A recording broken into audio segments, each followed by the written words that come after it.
Մոլդովայում, իրենք էլ նույնպես աջակցում են բարոն Զարուկյանի, զորակցում են բարոն Զարուկյանի եւ պատրաստ են դեղական մարմինների եւ իրավական եւ միջազգային ադյանների այս հարցը հետապնդել մինչեւ վերջ։ Հիմա անդրադառնամ ցերդված հարցին, ուրեմն երկուշաբթի օր անագնգալ ժամը 8-ին ելուր ենք ստանում, որ այստեղ եկել են եւ ինչ որ քննչական գործողություններ են գնում։ Գալիս ենք այստեղ մի քանի հոգով մասնակցում ենք ընդհանուր գործողություններին, մեր մոտից վերցնում են 3 սերվերներ, 19 կոմպյուտերներ, լապտոպ եւ աշխատակիցների, բոլոր աշխատակիցների անձնական մոբայլները։ Եվ անշուշտ իմ անձնական մոբայլս ոչ աշխատանքային, որում մեջ 2 համար կա եւ արկրավում եմ։ Ոչ մեկ պատճառ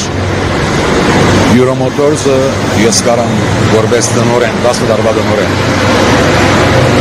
ցես վստահեցնել, որ Հայաստանում իր ծավալի մեջ ամենաթափանցիկ եւ արդար գազམ་ագերություններից մեկն է, որ ներկայացնում է իր հարգերը օրը օրին, աշխատում է լրիվ թափանցիկ համագարկ։ Այնպես որ ոչ մեկ իրավական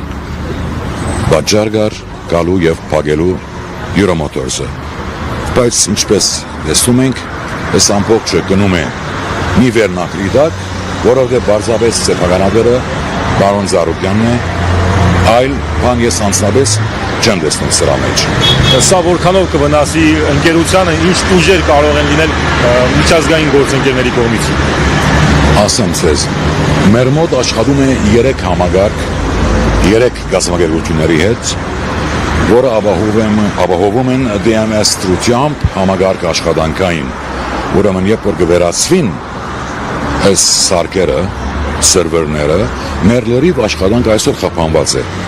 եւ Mini-ի հետ, եւ BMW-ի հետ, եւ Rolls-Royce-ի հետ։ Մենք չենք կարողանում ոչ մեքենանի պատվերներ տնել, ոչ այլ աշխատանք տանել։ Ասեմ նաեւ, որ մենք հիմա մեր սերվիսում ունենք 17 մեքենա, դարբեր մարդկանց, որ բերել են այստեղ օգտվելու համար մեր սերվիսից։ Դրանց մեքենաները նաև հիմա այստեղ գալանքի տակ են, փաստորեն, այդ մարդիկը մի շաբաթ է չեն կարողանում վերցնել իրենց մեքենաները։ Ունենք չինական, դեսպանական մեքենա, Չինաստանի դեսպանական մեքենան, որտեղ կանգնած է ներսը եւ մենք չենք կարողանում անցնել։ Ունենք 20 մեքենաներ, որոնք պատվեր դրված են Գերմանիայում, չենք կարող մենք այդ մեքենաների օպշններ ավելացնել, որպես կարողանանք մեքենաները բերել։ Ունենք տրեյլերներ, ուր ուղարկված են Գերմանիա, որպեսզի փոխադրեն մեքենաներ, որտեղ վճարումները չեն եղել համագարկի միջոցով, այդ մեքենաները նաև անդեղ են։ Ասի մի խոսքով, սենց ասեմ, եթե վաղը առավոտ մեզ վերադարձնեն մեր սերվերները, մենք վերականգնելու համար մեր աշխատանքը առնվազն 15 օրվա պետք ունենք, որպեսզի կարողանանք access-ները ստանալ BMW-ից եւ Mini-ից եւ Rolls-Royce-ից։